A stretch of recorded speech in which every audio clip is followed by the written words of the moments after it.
এখন পর্যন্ত আমরা দেখতে পাচ্ছি যে সুষ্ঠু পরিবেশে ভোট গ্রহণ চলছে।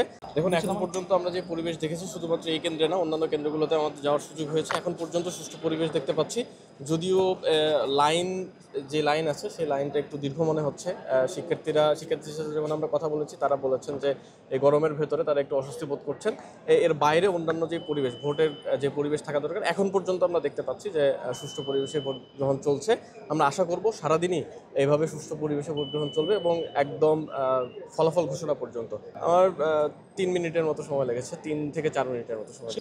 আমার জন্য এটা যথেষ্ট হয়েছে, কিন্তু অনেকেই সেখানে খুঁজে নিতে, যেহেতু প্রার্থীরা আমাদের, ফলে আমাদের জন্য সময় কম লাগলেও অন্যান্য যারা ভোটার রয়েছেন তাদের সময় বেশি লাগার কথা।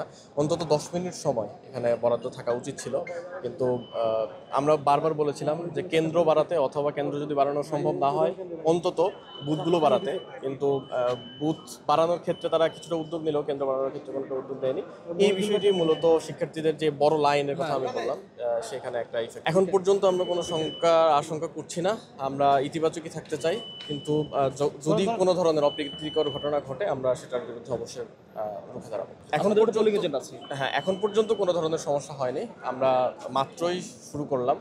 পরবর্তী সময় আমরা বলতে পারবো যে পদক্ষেপ কী হবে আমাদের, এবং পরবর্তী সময়ে যখন আমরা আপনাদের সাথে কথা বলবো তারা অবশ্যই বলেছেন যে লাইনটা যদি ছোট হতো তাহলে অন্যান্য ভোটার যারা আছেন, এখনো যারা আসেননি, তারা আরও বেশি আগ্রহ পেতেন। এখন বড় লাইন দেখে তারা অনুৎসাহিত হতে পারেন, এই কথা তারা বলেছেন, এবং আমরাও সেটি মনে করি।